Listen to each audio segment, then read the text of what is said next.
Do we have any non-Muslims on any of the mics of the sisters? Okay, we have one in the right-hand side. Go ahead, sister.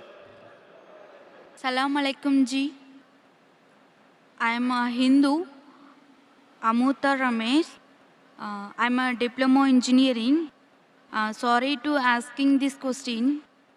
Hindu believes their religion, Muslim believes their religion, but when both are meeting, Hindu will not trying to convert in Hindu, but the Muslims, why do they are trying to convert in Muslims?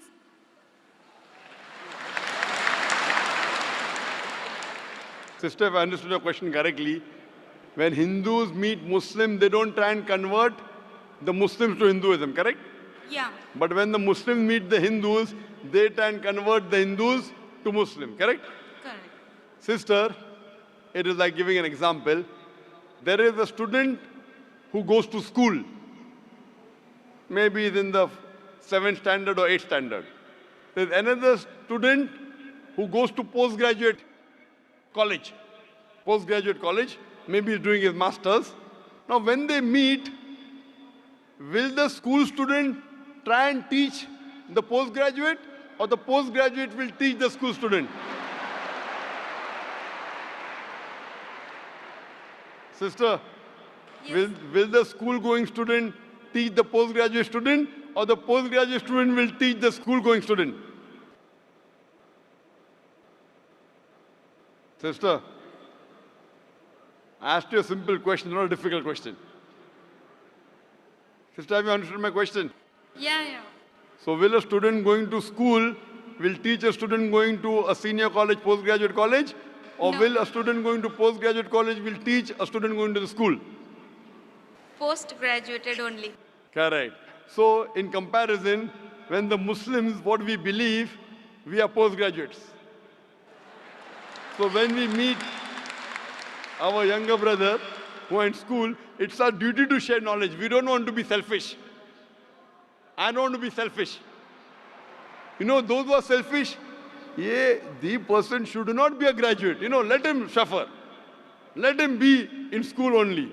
If he comes to college, postgraduate, he may take my job away. Those are selfish people. We, mashallah, we are selfless. It's our duty to spread the message of truth.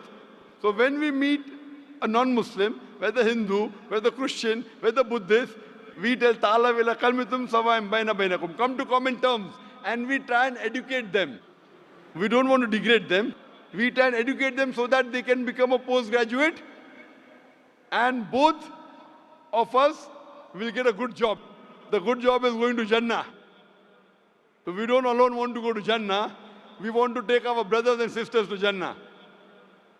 Sister, do you want to go to Jannah? Do you want to go to paradise? Jinnah. Do you want to go to paradise? No.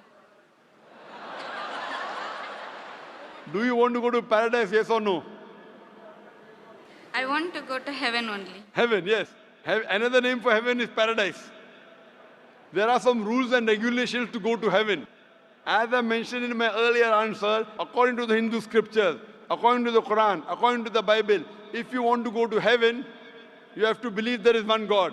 You have to believe He has got no images, He has got no photograph, He has got no idols. Sister, do you believe in one God? Yeah, I believe Hindu only. You believe in Hindu God. Do you believe that God has got idols?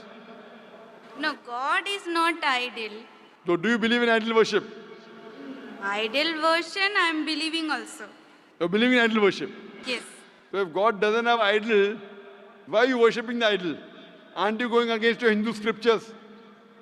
Your Hindu scripture says in Svetasvatara Upanishad, chapter 4, verse number 19, and Yajurveda, chapter 32, verse number 3, Na tasya pratima asti. Of that God, there is no image, there is no photograph, there is no painting, there is no statue, there is no sculpture, there is no idol. So do you want to follow your Hindu scriptures, or you don't want to follow your Hindu scriptures?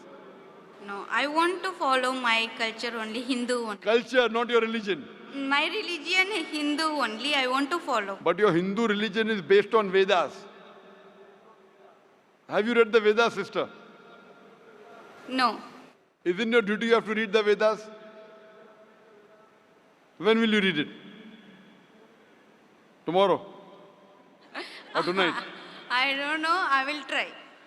I request you, sister, read the Vedas tonight. No, but No, but why you can't read it at night? You can read at night, sister, no problem. Veda and Quran you can read day, you can read night, no problem. My request to you, sister, go home, go on the internet, type the references I gave. Yajurved chapter 32, verse number 3, Sweta Upanishad chapter 4, verse number 19. You know, in Kishanganj, I gave a talk in Kishanganj just 2 weeks back. And it was a 3-day program. First day, it was a talk. Second day, open question and session only. Third day was talk and question. On second day, and the deadline in India is 10 o'clock on Supreme Court.